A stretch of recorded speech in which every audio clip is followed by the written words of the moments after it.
अगं फालतू सिनेमासाठी मी कशाला चोरी करीन? आता निदान हे तरी नक्की झालं की गण्याने पैसे चोरलेले नाहीत. अगं आत्या हात जोडतो तुझ्या समोर. दवाखान्यात नको, खरी वेडी होईल ती. मी अशी का वागले याचा पण विचार कर. तुमच्या पांजर पोळ्यातला आणखीन एक जनावर आलं. मी जाते बाबा इथून, नाहीतर हे पिसाळलेलं जनावर माझा गळा धरायचं. आईल्या घर सोडून कुठे जाणार तुम्ही? हा एक ठिकाण आहे की माझं जन्मस्थान रामावती. तुम्ही त्याला कुठेही जाऊ देणार नाही. तुम्हाला जायचं असेल तुम्ही जा. तुम्ही तर इकडेच राहिलो हो ना. नाही जानकी, हा सगळा खटाटोप ते माझ्यासाठीच करतायत ना.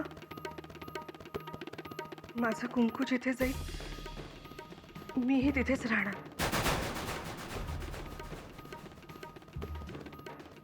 सुमिते नाही, सुमिते तुला माझी शपथ आहे, तू नको जाऊ रमावतीला. अगं वहिनी हात जोडतो आता. या घरच्या राजकारणामध्ये नका अडकू आम्हाला. जातो तिकडे रमावतीला सुखानं राहतो बायको पुरी बरोबर. सुमिते अगं हे बरोबर बोलतायत. आणि तूही आता कुठल्याही शब्दांमध्ये मला अडकवू नकोस जानकी. सुमिते मला अजून वहिनी आता काय बोलूच नका तुम्ही. आम्हाला अडवू नका वहिनी. हे बाई तू कशाला उभी आहे? बॅग भरायला घे, मी जरा दादाशी बोलून येतो. सुमिते ऐक ना तू.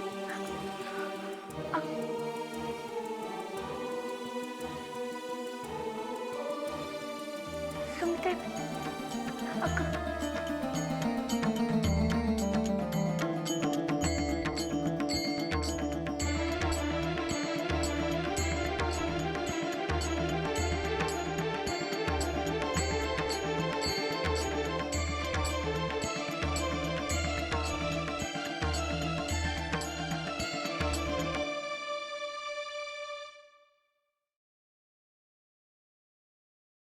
खरं म्हणजे हे सगळं मी तुला आधीच सांगणार होते, पण काय मला सांगणं तितकं महत्वाचं नाही वाटलं. तसं नाही. बायकांच्याच गोष्टी होत्या म्हणून म्हटलं. आतेबाई, जगातली सगळी मोठी युद्ध बायकांमुळेच झाली, या ना त्या कारणाने. त्यामुळे बायकांचे वाद मला नको सांगूस.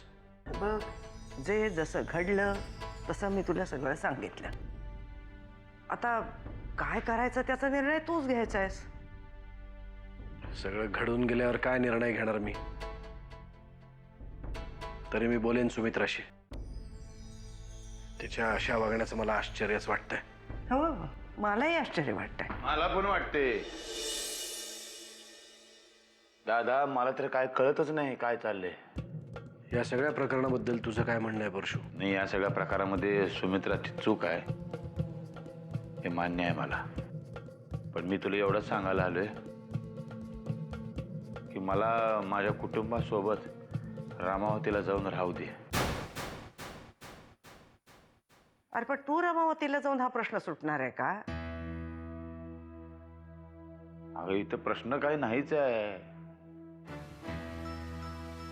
एवढंच मला म्हणायचंय की मला माझ्या कुटुंबाबरोबर रमावतीला जाऊन सुखानं राहू दे. तुझा निर्णय पक्का आहे? अरे बाबा दादा, तुझ्यापासून लांब राहायचं म्हणजे जीवावर आलंय बघ. काळजाचे तुकडे तुकडे होत आहेत माझ्या. बस, कळलं मला तुला काय म्हणायचं ते. नाही, अजून बोलायचंय मला. खरं सांगतो तर गावाला गेलो की नाही एकदा, पुन्हा कधी येणारच नाही इथं. तोंड दाखवणार नाही तुला. तुला सांगतो, ही प्रॉपर्टी, यो बंगला, सोनं नाणं, हे कशामध्ये रस राहिला नाही रे मला.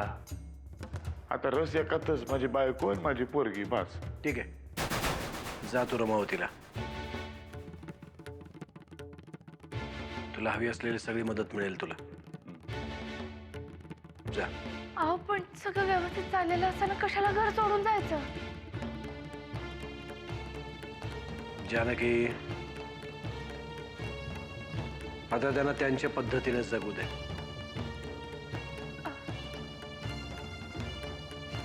जा तू परशु. ये, ये.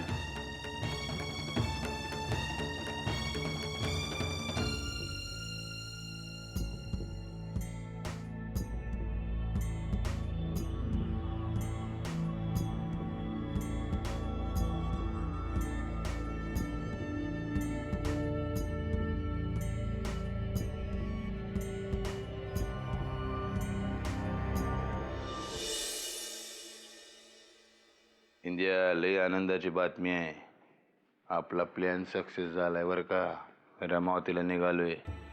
हा, अरे ठेव आता, जास्त नाही बोलू शकत. जय्या तयारीला लाग.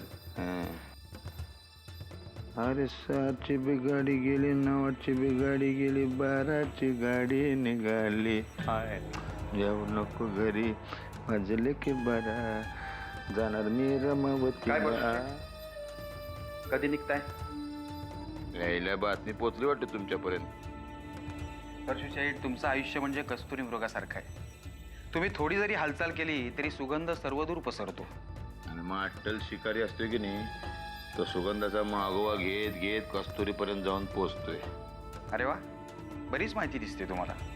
शाळा शिकलो नसलो की नाही तरी वाकणी सर आत्या बहिणी लहानपणी लई गोष्टी सांगितल्या आहेत, अजून ध्यानात ठेवू नये. अच्छा, म्हणजे लहानपणापासून तुम्ही असेच आहात तर? असे म्हणजे? असे म्हणजे लोकांच्या दुखऱ्या जागा ओळखणारे. गुरुजी, आम्ही शिष्य आहोत तुमचे, का टोचून टोचून बोलताय? गंमत केली परशुशाही. तुम्ही आमचे विद्यार्थी ना, म्हणून 2-4 मोलाचे शब्द सांगायला आलोय. बोला. रमावतीला चाललात,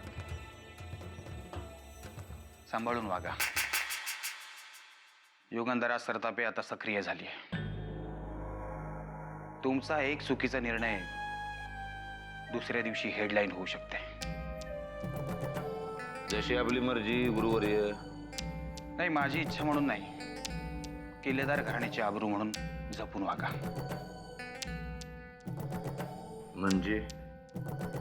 म्हणजे असं की मला असं वाटतंय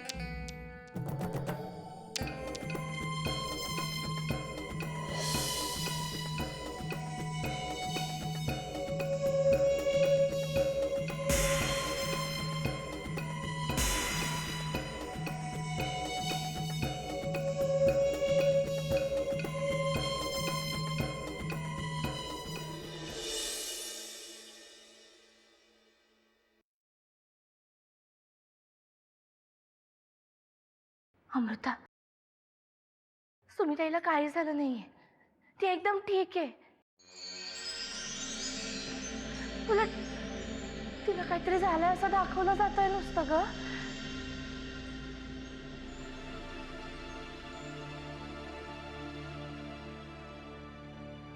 तिला या घरातून बाहेर काढण्यासाठी हा डाव खेळला जातोय अमृता.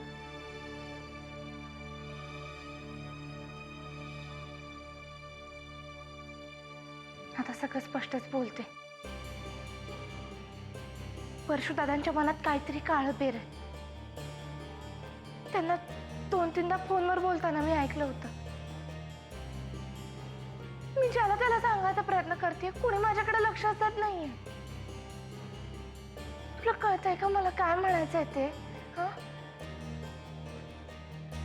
ते माझेच प्रश्न मला सोडवता येत नाही. मी काय कोणाचे प्रश्न सोडवणार? आपण सुमिताईसाठी काहीतरी केलं पाहिजे. जे काही करायचंय ना ते तू कर. कारण जसा गण्यात तुझा भाऊ आहे तशी सुमिताई सुद्धा तुझीच आहे ना. त्यामुळे तुमचं तुम्हीच काय ते बघून घे.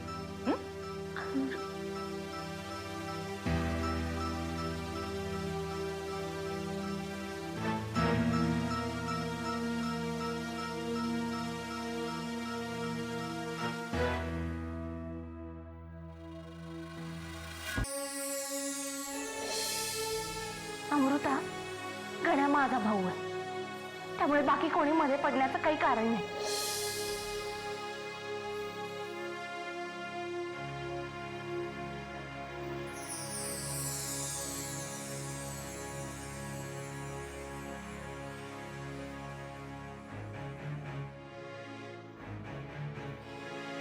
अमृता, अगं का बोलत नाही आहेस माझ्याशी? रागाच्या भरात एखाद दुसरा शब्द निघून गेला असेल.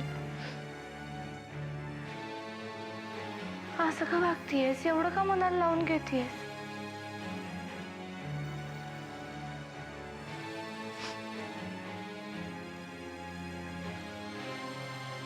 जसं की तू काल जे काही बोललीस ना, मला तसं काही ऐकायची सवय नाहीये ग मला.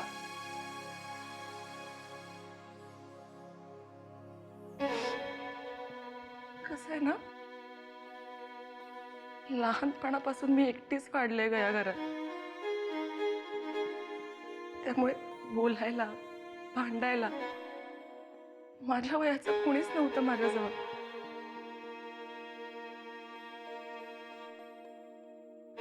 आणि मग इतक्या वर्षांनी तू आणि गण्या आल्यावर मला माझ्या वयाचं कोणीतरी भेटलं, ज्याच्याशी मी बोलेन, भांडेन असं कोणीतरी.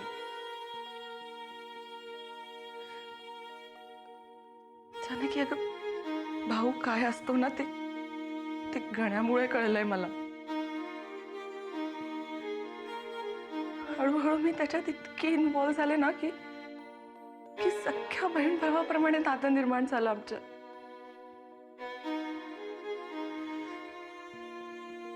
पण काल अचानक तू रागाच्या भरात जे काही बोललीस ना, त्याच्यामुळे मी खूप दुखावले.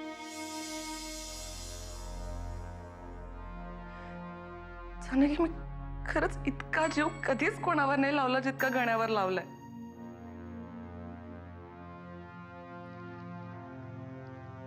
अमृता, मला माहिती आहे माझ्यापेक्षा तू जास्त जीव लावतेस गण्यावर. रागाच्या भरात बोलून गेले, चुकलं माझं, माफ कर ना मला. तू कशाला उगाच माफी मागतेस? तुला हवं तसंच वाग. तुला वाटेल तेव्हा गण्या तुझा भाऊ, तुला वाटेल तेव्हा सुमित्रा काकू तुझी सुमिताई. आम्ही सगळे तर मूर्खच होत ना. म्हटलं ना चुकलं माझं, माफ कर ना.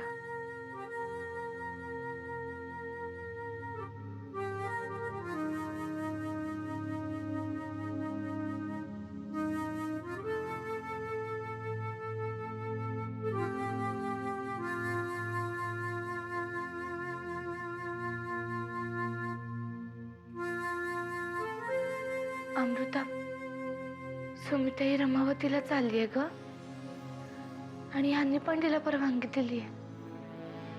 तू नको काळजी करूस. तुझा जो पांडुरंग आहे ना, त्याचे हात जरी कमरेवर असले ना तरी कृपादृष्टी कायम तुझ्यावर आहे.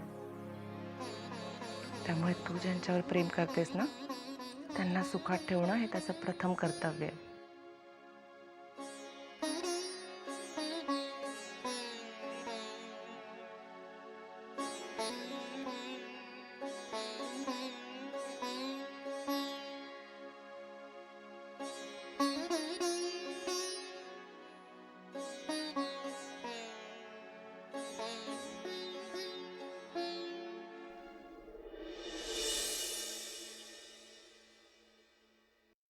आयुष्यभर असं ऐकून न ऐकल्यासारखंच करणार आहात का?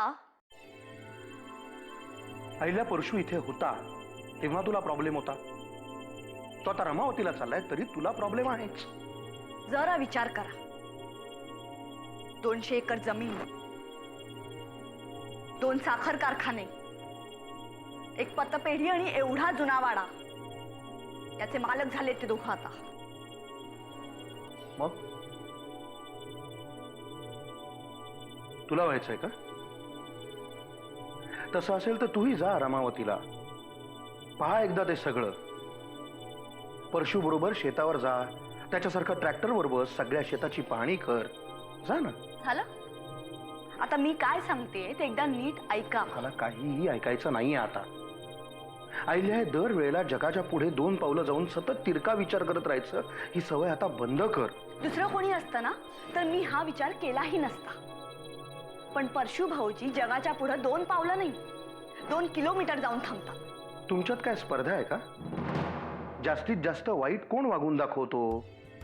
स्पर्धा आहे? तुम्ही जर का परशू भाऊजींकडे दुर्लक्ष केलं ना तर सगळ्या घरावर पश्चाताप करण्याची वेळ येईल. रमावतीचं नाव जरी काढलं तरी कपाळावर आठ्या पडणारा माणूस अचानक रमावतीला राहायला का जातोय हा प्रश्न तुमच्यापैकी कोणालाच कसा पडत नाहीये. तुला पडलाय ना? मग त्याचं उत्तरही तूच शोध. ओके?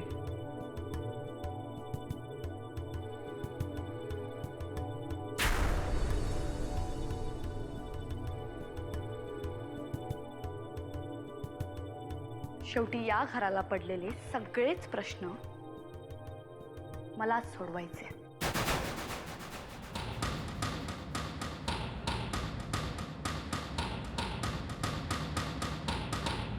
अमृता ऐक ना, 2 सरदारजी असतात त्यातला एक सरदारजी आहे ना. आर्यन प्लीज, मला सरदारजीचे सगळे जोक माहिती आहेत आणि तुला पण जे थोडेफार माहिती आहेत ना ते मीच सांगितले आहेत. ठीक आहे, तो माहिती आहे. एक मुंगी असते, मुंगी हत्तीला जाऊन सांगते की मैं तुम्हारे बच्चे की माँ बनने वाली हूँ. आर्यन नवीन जोक सांग ना कुठला तरी. तो माहिती आहे. एक साप असतो, साप नाग असतो, नाग सापाला जाऊन म्हणतो ए सापड्या. आणि साप नागाला जाऊन म्हणतो ए नागड्या. आर्यन मी केजीत असताना हे जोक सांगायचे ना तेव्हा सुद्धा कोणी हसत नव्हतं. मग तूच सांग ना कुठला जोक सांगू म्हणजे हसणारच तू. पण मला कळत नाही 2 माणसं भेटली की त्यांनी एकमेकांशी हसलंच पाहिजे का? हो अमृता, हसलं ना की वातावरण कसं एकदम हलकं होतं, प्रसन्न होतं. हो का?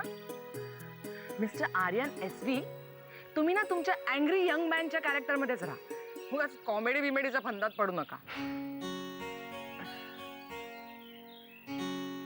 बरं ते सगळं जाऊ दे, मला सांग तुझी ती मैत्रीण जानकी दिसली नाही बरेच दिवसात. Excuse me, for your kind information she is engaged. All right. आणि जरी नसती ना तरी तुझ्यासारख्या रोमिओला ती झेपली नसती. तू उगाच शीतावरून भाताची परीक्षा का करतेस? मी आपलं सहज चौकशी केली होती. अच्छा, सहज म्हणून माझी चौकशी करत नाहीस कधी कोणाकडे? का रे, माझी सहज आठवण येत नाही कधी? जो आपल्या जवळ असतो ना त्याची कधी आठवण येत नाही. तू जरा लांब जा, मग येईल तुझी. मग इतके दिवस होते ना लांब, एकदा तरी फोन केलास का रे स्वतःहून? आणि मी आपली इकडे प्रत्येक मिनिट प्रत्येक सेकंड. काय प्रत्येक मिनिट प्रत्येक सेकंड काय? आर्यन, मी तुला सरळ सरळ सांगते,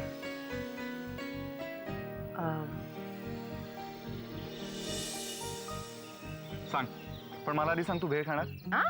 भेळ? अरे मी काहीतरी सांगते ना तुला. ते सांग, त्याच्या आधी भेळ खाणार का? मी भेळ घेऊन आलो. हा बस आलोच. आर्यन,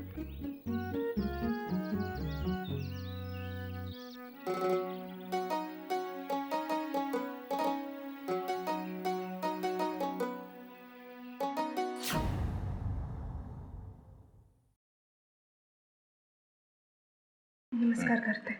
राहू दे.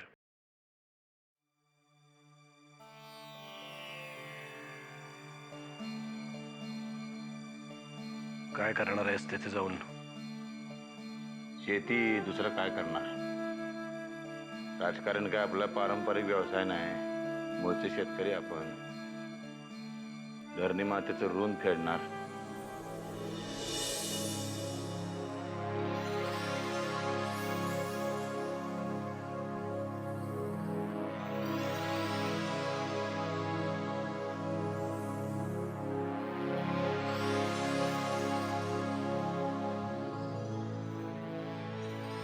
जानकी,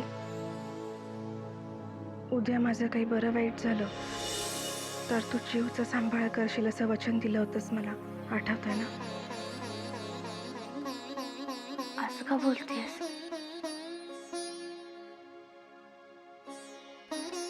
आधी ठीक होतं, पण आता तुमचं चांगलं चाललंय ना? तुला असं कोणी सांगितलं? की सगळं चांगलं चालू असताना मध्ये काही वाईट घडत नाही म्हणून. आज चालले मी या घरातून, परत कधी येईन कोणाच ठाऊक. अगं असं का बोलतीयस? काय आमची सोडून चाललीयस का?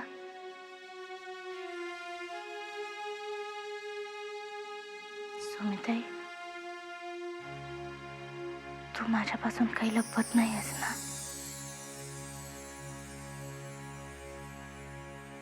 सध्या मी माझ्यापासूनही बरंच काही लपवतेय.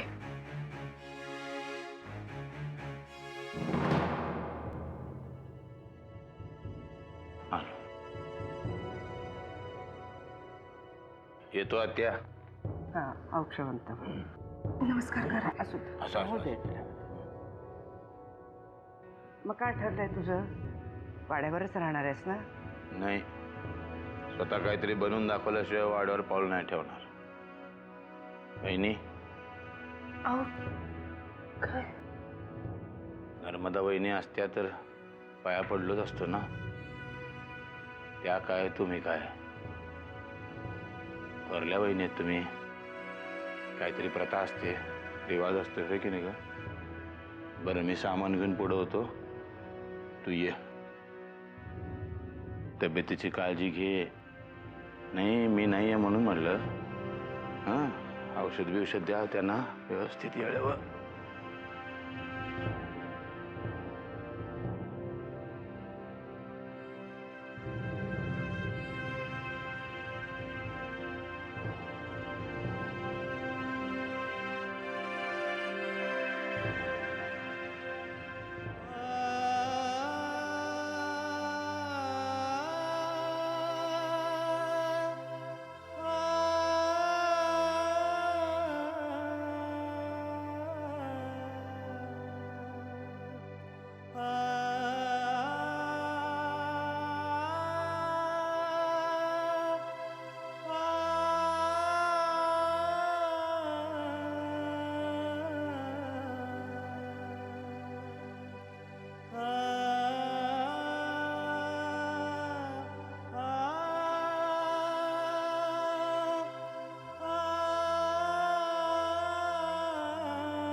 काळजी घे.